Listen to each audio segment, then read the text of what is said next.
Musyawarah Perencanaan Pembangunan Kerja Perangkat Daerah atau Musrembang RKPD merupakan forum musyawarah antar stakeholder diguna membahas dan menyepakati langkah-langkah penanganan program kegiatan prioritas yang tercantum dalam daftar usulan rencana kegiatan pembangunan daerah. Selasa 16 Maret 2021, bertempat di Aula Bapeda, pemerintah Kabupaten Lebong melaksanakan kegiatan Musrembang RKPD. Musyawarah Rencana Pembangunan RKPD dibuka langsung oleh staf ahli gubernur dan kegiatan berjalan dengan lancar. Kegiatan ini dihadiri oleh Bupati dan Wakil Bupati Lebong, staf ahli gubernur, Sekda Lebong, Kapolres Lebong, Kejari Lebong, Forum Komunikasi Pemerintah Daerah, unsur dari Provinsi Bengkulu, Dinas Pariwisata, Pertanian, dan Dinas PU, dan seluruh OPD di Kabupaten Lebong.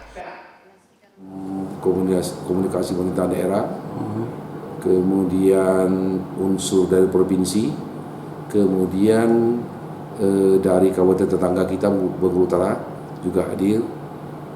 Rejang Lebong kalau salah berhalangan. Prioritas yang diusulkan pemerintah Kabupaten Lebong pada provinsi adalah sektor pertanian seperti pencetakan lahan sawah baru serta mengusulkan program-program yang diluncurkan oleh pemerintah pusat. Wabub menyatakan yang bisa diakomodir pemerintah Provinsi Bengkulu adalah masalah irigasi, baik irigasi tersier maupun irigasi persawahan. Mereka siap memberi bantuan kepada pemerintah Kabupaten Lebong. Tadi yang bisa diakomodir oleh pemerintah Provinsi Bengkulu adalah masalah irigasi.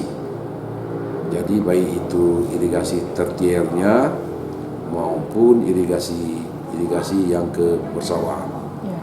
Tadi beliau menyatakan bahwa mereka siap untuk memberi bantuan kepada pemerintah Kabupaten Lebong. Dari Tubui, Babang Tampan, Lebong TV melaporkan.